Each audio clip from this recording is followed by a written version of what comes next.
Vous écoutez France Culture.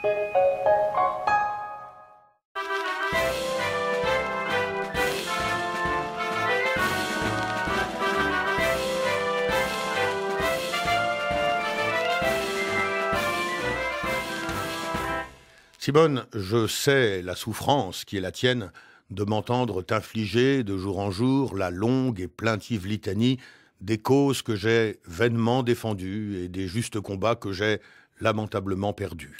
De la souffrance, non. Je parlerais plutôt d'une forme urticante de lassitude embarrassée. Quoi qu'il en soit, quel est donc le chant d'amertume de ce jour ? Je me suis battu, Simone, pour que la SNCF apprenne à son personnel à se servir d'un microphone, afin que les annonces qui sont faites aux voyageurs dans les TGV cessent d'être aussi grotesques qu'inaudibles. J'ai demandé, d'une voix forte et assurée, que cette SNCF, qui ne cesse d'augmenter ses tarifs, consacre une part de ses ressources à enseigner à son personnel roulant qu'il ne faut pas parler trop près du micro, ni trop loin, qu'il faut articuler, qu'il faut appuyer continuellement sur le petit bouton, etc., etc. Or, j'ai pris le train 4 fois cette semaine et j'ai eu, Simone, la mauvaise surprise de constater que rien n'a changé. Je t'arrête. J'ai une bonne nouvelle pour toi. Ton combat n'est pas forcément perdu. C'est juste que c'est un peu tôt. Je me souviens très bien de ton tonitruant réquisitoire. C'était il y a à peine 3 semaines. Et alors ? C'est trop rapide. Même si la SNCF t'a entendu, comment veux-tu qu'elle organise en moins de 3 semaines la formation au micro de ces milliers de fonctionnaires roulants ? Ce serait donc ça. Alors, si je comprends bien, la cause n'est pas fatalement perdue, il faut attendre. L'année prochaine, par exemple, pour dresser un bilan. Voilà. Ça me rassure un peu et, en même temps, est-ce que je vais avoir le courage et la patience d'attendre ? Est-ce que je vais supporter pendant encore 1 an de constater que ces contrôleurs du train, bien souvent arrogants et désagréables, plutôt bien payés, ne sont même pas capables de s'acquitter de l'une des 4 ou 5 tâches simplissimes qui leur incombent ? Non, je n'aurai pas cette patience.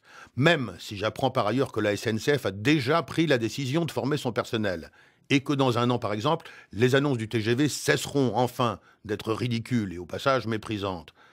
Même, il faut que je fasse moi-même une partie du boulot. C'est-à-dire ? Je ne connais pas précisément le dispositif d'annonce qui est installé dans les trains, mais j'ai toutes les raisons de croire qu'il comprend un petit bouton, dont le rôle est décisif. Quand on appuie sur ce petit bouton, le microphone fonctionne et le son est transmis dans les haut-parleurs. Quand on cesse d'appuyer, le microphone est hors fonction, le son n'est pas capté et rien ne sortira des haut-parleurs. C'est imparable. À qui tu parles, là ? Eh bien, à celles et ceux de nos auditeurs qui travaillent comme agents roulants de la SNCF. Je leur dis, lorsqu'au cours d'une annonce, vous choisissez d'appuyer par intermittence sur le petit bouton, alors fatalement, certains mots sont audibles, ceux que vous avez prononcés tout en appuyant sur le bouton, et d'autres mots sont inaudibles, ceux que vous avez prononcés, parce que je pense que vous les avez prononcés, au moment où vous relâchiez le bouton. Bon, d'accord, de votre côté, vous avez fait l'annonce, vous l'avez émise avec votre bouche.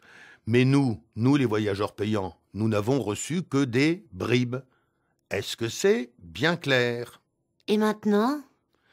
Maintenant, je prends le TGV lundi prochain. Je serai là mardi pour faire le bilan. J'appréhende un peu pour ne rien te cacher.